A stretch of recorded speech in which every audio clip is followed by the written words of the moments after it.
Hello, and welcome back to my channel. This is Reality with DVD.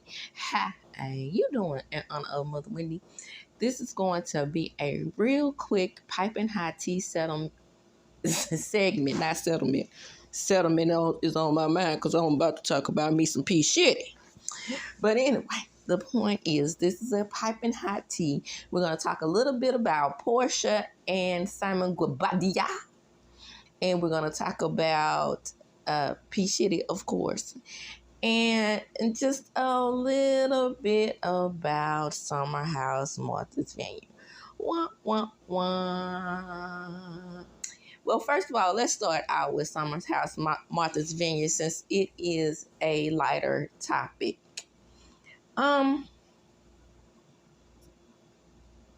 Let's go with the pause that has been placed on Summer's House Martha's Vineyard. Now, I've always said I like the show. I recap the show. It's not one of my bigger show recaps because, like I am a small fish in a very, very huge YouTube pond. But there's not that many people who recap the show. I back the show. I tweet about the show. I do what I can as a viewer and a fan of the show to get my little piece out there.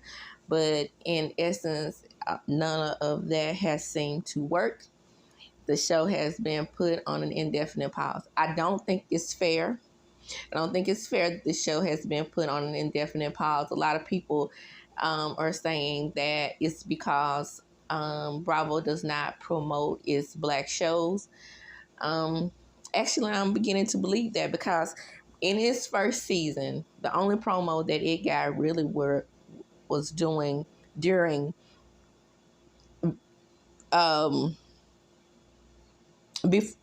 during its shows or during its lead-in shows or right before it came on.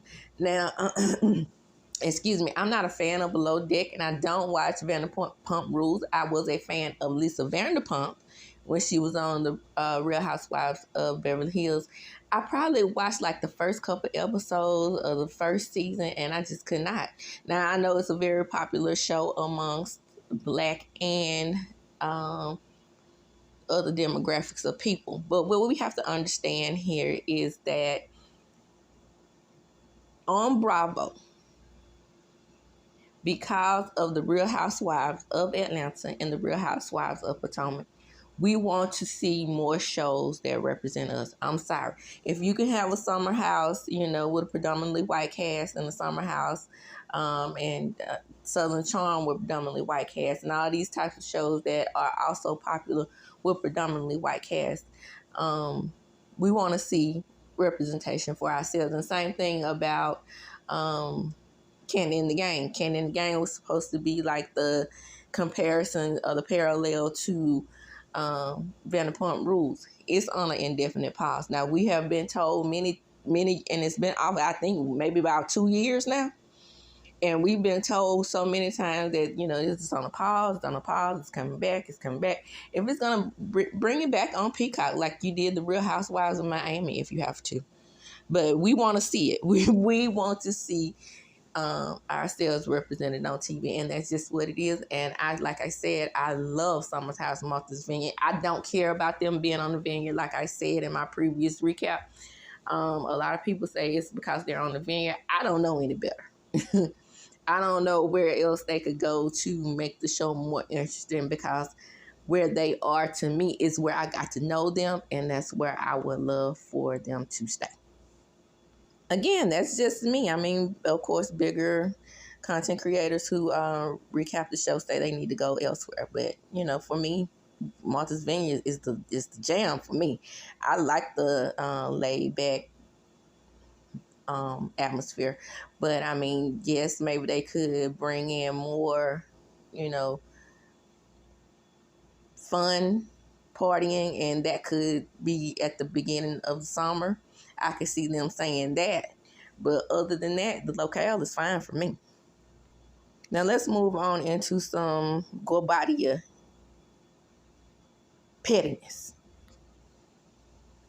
Okay, in a post Simon made on his Instagram. Now, like I said, I just be minding my own business. These are people who I follow. I watch the Real Housewives of Atlanta.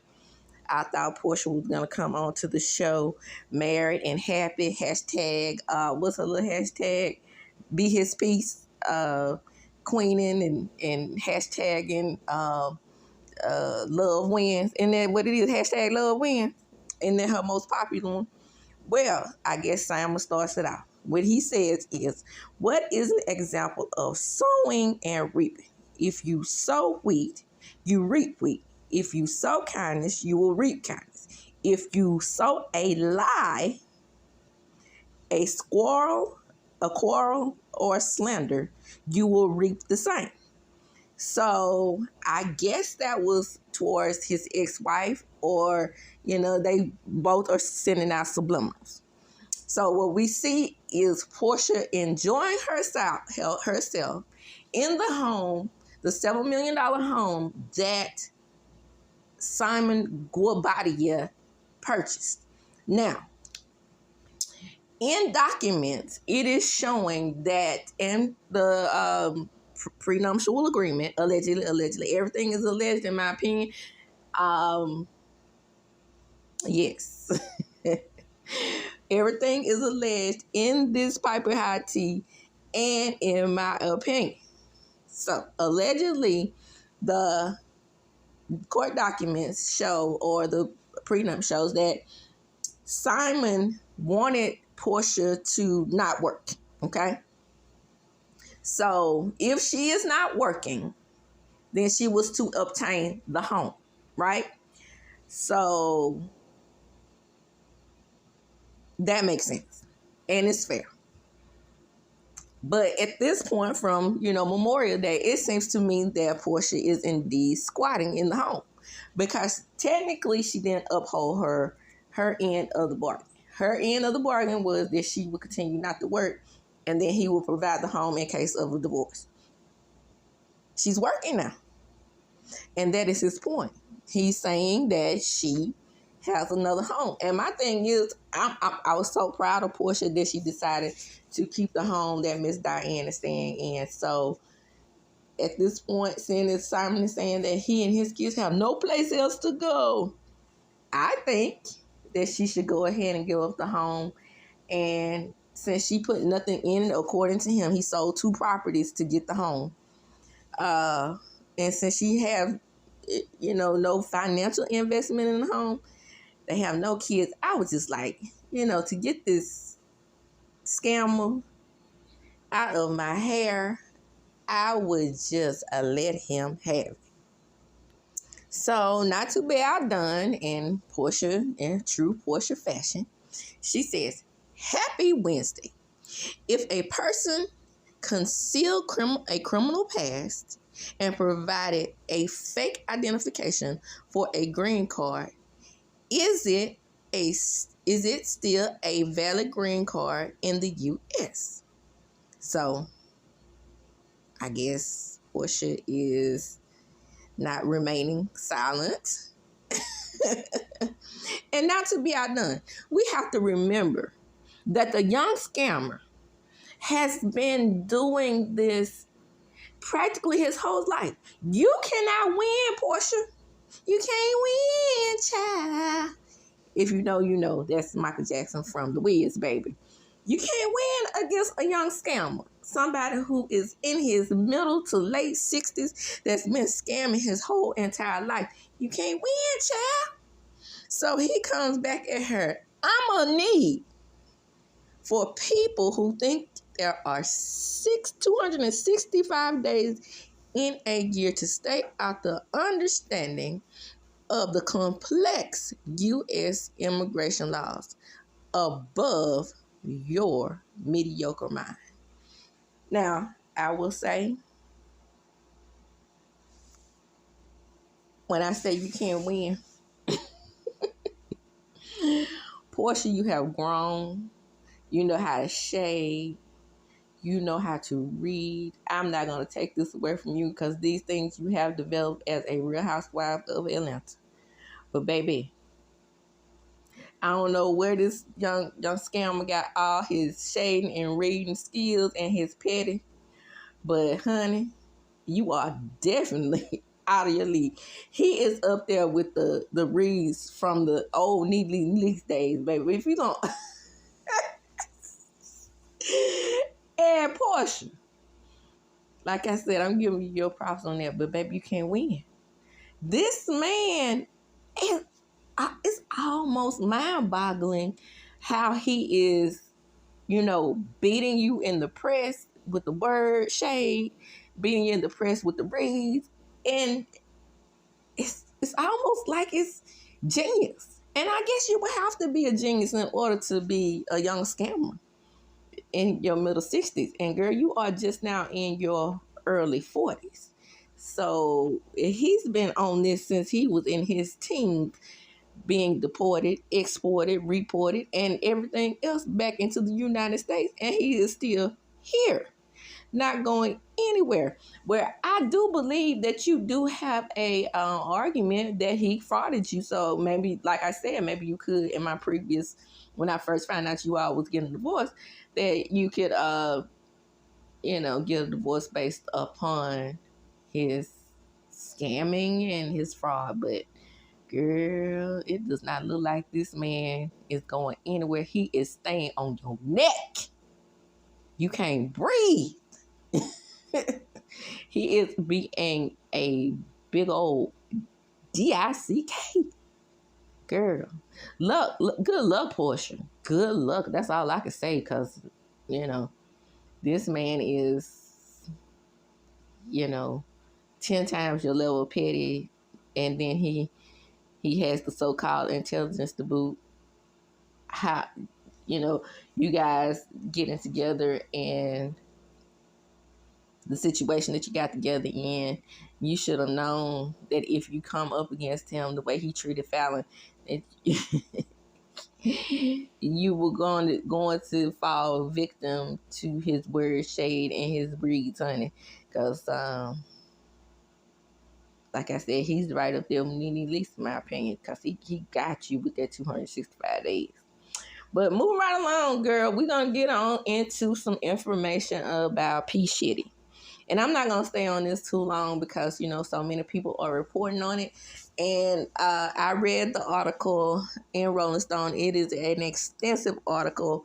It's long, very, very long. I just pulled out certain points that I found to be very interesting. Nothing that I haven't reported on in the past. Go back and look. I'm telling you, I have a very good in-depth deep dive on Diddy in my playlist, where you can go in there and you can look and see all of the information that I had on him, even prior to, or maybe a little bit after Cassie came through with her information, because I did speak to several people who kind of knew him indirectly prior to. And all these things that I have in my deep dive, even with me being a small content creator, you can go back and look. All these things that I have discussed, they are in there, and they are in this article. You can compare and you'd be like, how did that little small content creator come up with these things that these people are saying today? So, according to Rolling Stone, they interviewed like 50 or better people who knew Diddy from the past. Now, I don't know if they ever interviewed Lori Ann. Now, that is the person who I would love to hear from more than anyone at this point. What's really creepy, and I've said before that he is definitely a soul suck. So I just find it really, really weird that so many of these people who talk out against him are deceased. I named several in my videos, his artists, and that may be why you never hear Keisha from, I think her name is Keisha, the one who's married to Omar Epps. You never hear her say anything. I think Omar Epps, he was like, shoot, I got my family to think about. I'm not going to get involved in this mess. and you know how big 112 was, and 112 just really never really says anything either. I think they may be at the point where they can, you know, do their old music and go out on tour like, you know, like many other bands, and they just don't want to get involved.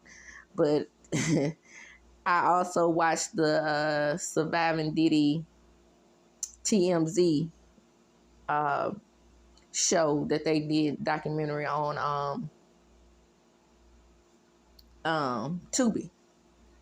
And also you have Aubrey O'Day that stayed on his neck. Now I don't know how Aubrey has survived Diddy all this time, but you know they even said in there allegedly that he was going to not, and I think Dawn or D Woods or one D Woods or one of them just quit the group, or she got fired. And she doesn't speak either. I think it's D Woods, because I remember D Woods having a kind of an attitude sort of like Aubrey. And I think D Woods and Aubrey are still cool. But, and don't quote me, I might be wrong. But in that video, it was talking about, or that Surviving Diddy TMZ Tubi show, they were talking about how he had Elon plan to PIMP those girls. And, you know, kind of make them schmicks workers as well. It's just like women who come into his orbit. That's what he has intentions on doing. Now, in this Rolling Stone article, it goes all the way back to him being in college, you know, being a smooth to his college girlfriends. She doesn't talk. Him being a smooth to his mother. Now, I can see him being a smooth to his mother because his mother, to me, is a PIMP herself. She's like a Mama D, in my opinion. So what do you expect? Also in the article, they was talking about how he has missed, because there may be a grand jury indictment coming down the pipe. The pipeline is talking about how he missed the girls' proms, and he missed one of their graduations, and all these things are coming out about him. And you still have people out there that's saying, you know, we need to leave this man alone and let him live his life. He hasn't been convicted of anything. This is true. And that he should be able to live as a free citizen at this point until any type of arrest happens. So maybe he did come up with the good sense, because he is an attention whore, to just be under the understanding that he should not do these things with his children and take the attention away from them. And to me, that's fair. And they talked about, in the article, they also talked about his adventures at Uptown. And we're going to go back to what Jaguar Wright said. Now, Jaguar Wright has always said that even though he was at Uptown and Andre Harrell had got tired of his, also dead, had got tired of his antics and fired him, Andre Harrell had also been actually involved with him coming through the Uptown I guess Uptown Doors or Uptown executive situation. Because it was years I did not know how involved Denny was with Jodeci. Because growing up, we always thought that Father MC were the people who brought out Jodeci, right? And so I guess because he was in the video, treat him like you want to be treated. You should treat him right. Something like that. So even back then, I did not know how heavily involved Heavy D was. And that's all in my deep dive. So that's why in this Rolling Stone article, I don't have a lot to say, because I've already said these things in my deep dives on Diddy. Just like I said, just go back and look at the playlist. Also, to add a little more to it, they were talking about how it almost seemed kind of abusive or schmoosive to hear him talk about Cassie when he was getting his Lifetime Achievement Awards. Yeah, I said that too. I said about how, like, even when I saw it, I was like, this lady has moved on. She's married to somebody else. But when he said, thank you for sticking with me through the dark times, that was definitely a buzzword or a dog whistle to let her know you will never be free of me. I don't care how many men you marry. That's the way I took it. Here's a little snippet of Diddy's children describing him as a parent.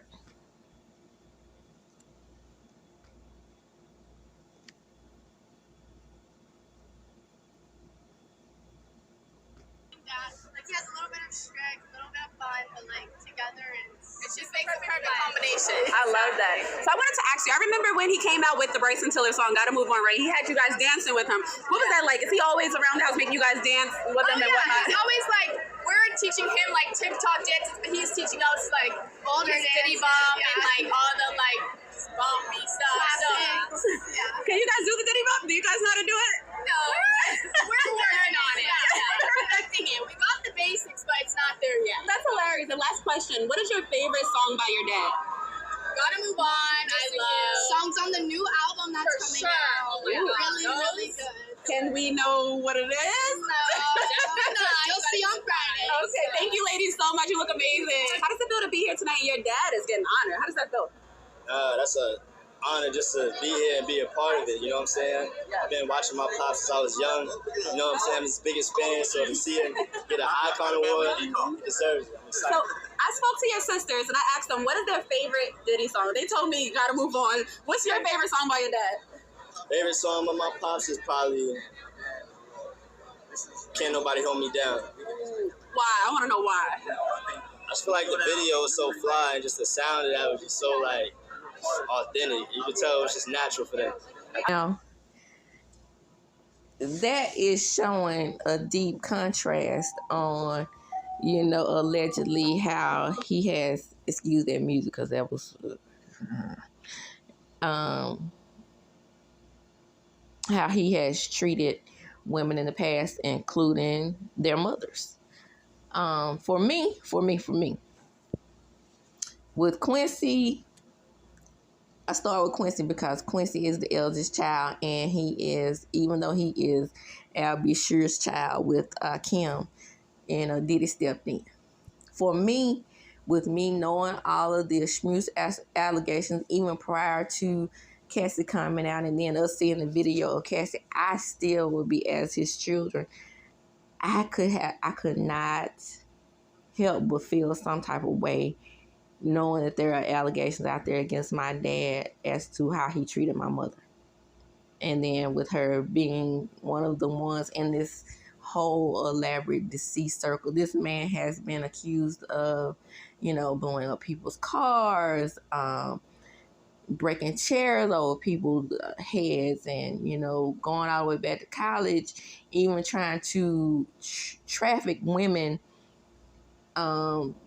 during his college days. I mean, coming out of Uptown, it's eerie, and it's very, very, very sick, and it's very demonic even.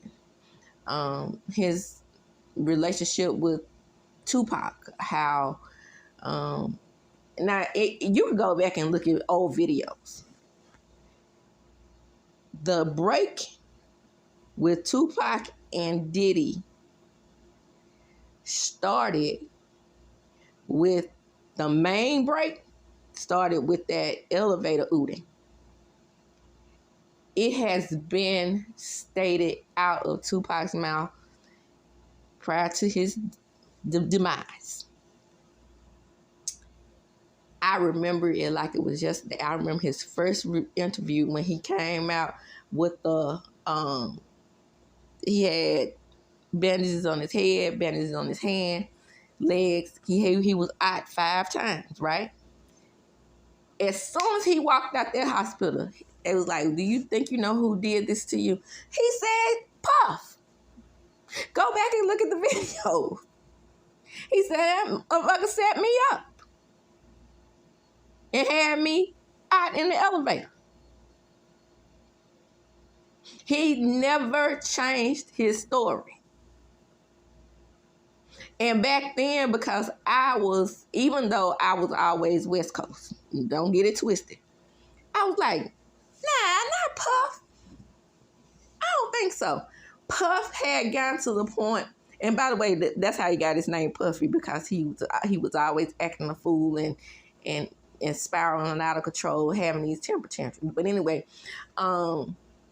I was like, no, not Puff, because Puff had gotten to the point where he was so good in the press, bringing up God and how he's so blessed. And, he was a wordsmith. He knew how to present himself in the press where he was always the innocent. And, I was like, he would always, make it seem like he was the bigger person.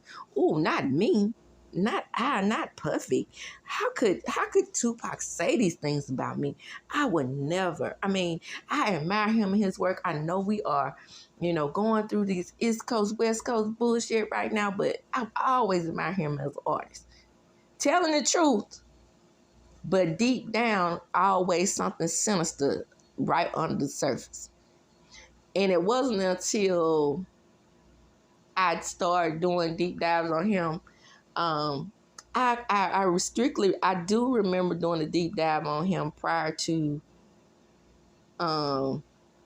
this issue with Cassie. It's in my pipe on high tea. I know I did, because I'm saying, like, I did something on him prior to this, and it was when all these people who had come out saying that they had found who caused Pac's demise. I had done a deep dive there, going back to what Pac always said about Diddy. Right? Then we find out that, and so, he is suspect in this. Because like I said, he was such a wordsmith, you would never think that he could have been involved in a conspiracy to take out Pac. Until, over the years, you're like, oh, okay, I can see that. Allegedly, in my opinion.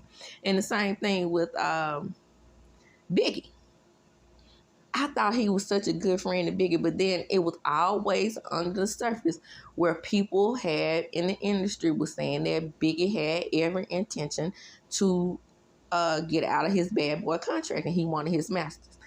I could see that happening as well. And I was like, once I started looking at over the years and how he was treating his artists, especially like 112, which is one of my favorite groups.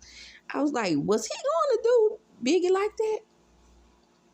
And then when I found out that Biggie was like trying to become his own man after, he had formed Junior Mafia and all that type of stuff, like sort of like Diddy did from Uptown, right? But Diddy was actually fired from Uptown, but I'm just saying, once he was fired and he had such a fit over losing his job, he decided to start Bad Boy. But at the same time, Biggie was on that same path. Then all of a sudden he goes to LA, which his mother told him not to go to. But, why was there such an insistence for him to go to LA? And I always wondered after the Udin, how is it that, this car is out of and Diddy barely a scratch on it? Same thing with the nightclub Udin. Every time he comes out unscathed, clean as a whistle. Now, a lot of people have a conspiracy theory, think that he's a snitch. Whatever the case may be, there is something very, as he always talks about, something very, very dark and very sinister about this man. I highly recommend that you read the Rolling Stone article on your own. I'm definitely not going to go into the whole article. It's quite interesting and very, very well researched. Shout out to Rolling Stone for the very well researched article on P. Diddy. It is definitely an eye opener. I also tell you to go look at the Tubi, TMZ, Surviving Diddy documentary. It's a good one too, and I understand that next on the agenda is 50 Cent. But you know, like I said, something ain't the milk ain't clean with Mr. 50 either, so I can't always ride with him. But I definitely am going to try to look at that documentary. And with that, I'm going to close. Come on in. This is commercial free entertainment over here still. Hit the like button. Subscribe. Share the video, because what? Sharing is caring. And with that, I'm going to close this. And as I do, when I close, I'm going to chunk them up. Deuces. And hit that notification bell button so you can be notified when I upload a video.